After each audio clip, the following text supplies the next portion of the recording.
Happy Monday, one and all. I hope everybody's weekend was fantastic.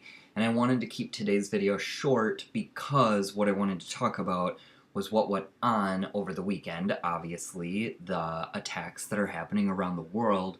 But since we don't know much information and we're all still waiting to hear more, I just thought a really brief, kind of calm video about getting us talking about why we think stuff like this is happening, where we think it's heading, and if we're really getting all the information we need to be from the sources we're all depending on.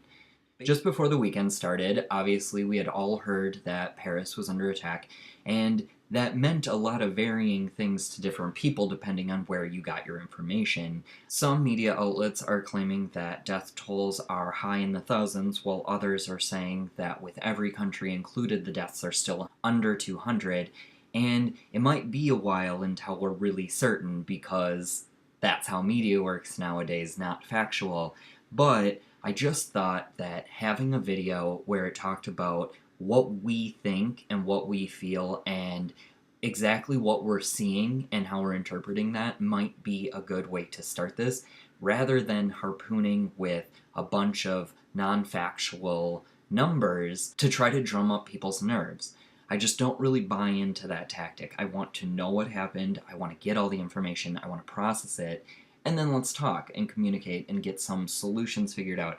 I think that obviously the people of Paris, along with the people of Kenya, Beirut, Iraq, all the countries that were attacked, have every right to feel everything from angry and pissed off to vulnerable and nervous. Totally makes sense. I remember back in the States during the 9/11 terror attacks, there was an intense feeling of somber, and you could tell that everybody was digesting something they couldn't fathom being real. And basically, you had people coming together to show that we are united, and that was a great feeling.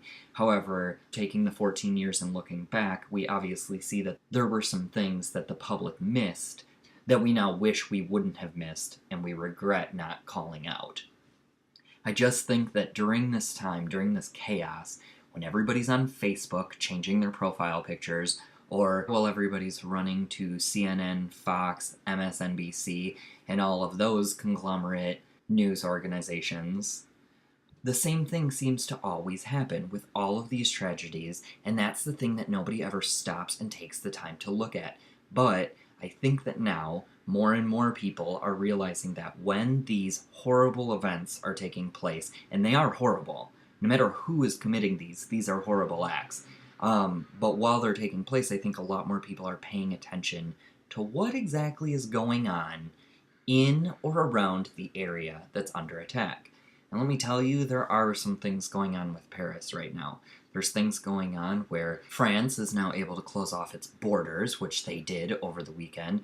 They're also able to restrict people from going to certain places and events, and also they beefed up security for any event that's taking place. And ironically, it just so happens that the International Climate Summit is coming up, and lo and behold, it's held in Paris. So that allows Paris to beef up security and create a very militant city for protesters. Actually, I would be surprised if there were protesters at this now, because they're able to shut them out.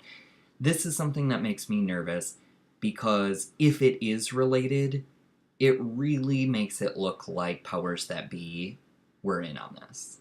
If it isn't related, then that is some weird ass, uncanny, coincidental shit right there for you. But it's something to look into. Also, it was announced that Paris is in a martial law status right now, and that is being extended for another month. This is all stuff that makes it really easy to keep people quiet, basically. Now, these climate summits are a really heated thing, especially right now, and especially with next year being a presidential race here in America. Very little is talked about the climate on the presidential candidate campaign, so something like that could gain a lot of attention, but being able to drown out media and protesters sure would keep it quiet. For me, there's just something that is a little eerie and doesn't sit right when a government wants to keep its people in fear, beef up border security, don't let people in, kick out refugees. First of all, it makes me sick that these refugees are being blamed for this. They don't have a fucking home, people. They don't have a home. If you're literally just taking in what Fox News is telling you to hate the refugees because they're bringing on this terror, you're insane. These are people, just like you and me, who don't have a place to go. And it's not that they don't have a roof over their head, it's that they don't have a piece of land. They don't have ground to stand on that they can call their own. No country is allowing them in, and the ones that are getting filled to capacity. And others, the ones that are supposed to be so pure and Christian-like, are shutting down their borders. And they're pretending that these attacks are the reasons why. And it's not the reason why. The reason why is because people are just filled with so much anger and hatred, and they don't know where to spew it. So, the poor get the brunt. The poor and the refugee and the immigrant. That's what happens, and it's what will happen if we continue to act like this. We need to change. We need talk. We need people to talk about this stuff. So let's be the ones to start that, yeah? But none of this is new, and none of it should shock any of us. We need to look at it, and we need to talk about it. Because while, yes, it's appropriate to talk about the victims during these crimes, and yes, it's appropriate to talk about what the country should do, and yes, it's appropriate to get mad or upset or cry, any emotion makes sense here. However, we do also need to move forward. There are other things going on in this situation as well, and we just need to be aware of them.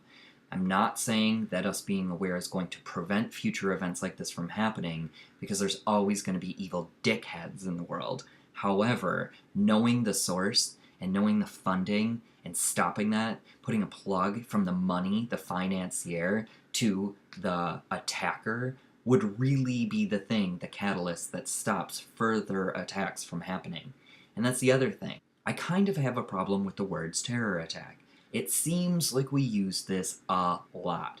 Obviously, this last weekend, those seem like things that were terroristic attacks. However, I think we need to take a broader look here. I'm just not ready to jump down any specific person or group's throat. I think people as a collective need to calm down, stop fear-mongering, and really dissect what is going on, because there always seems to be a paper trail, and for some reason, as of late, if not always, it seems to lead back to America, and that's really troublesome to me. It's really troublesome to me when you find out that the 2003 invasions into Iraq, due to the 9/11 attacks, which may or may not, as we all know, have been taken out by the perpetrators that were accused. Wink, wink. Now, knowing that because we went into Iraq in 2003 and basically helped funded the militant group that now a branch broke off and created ISIS is alarming. I mean, is that going to happen again with big countries funding these smaller groups over in the Middle East to try to take out ISIS? Is this something that we're just perpetuating?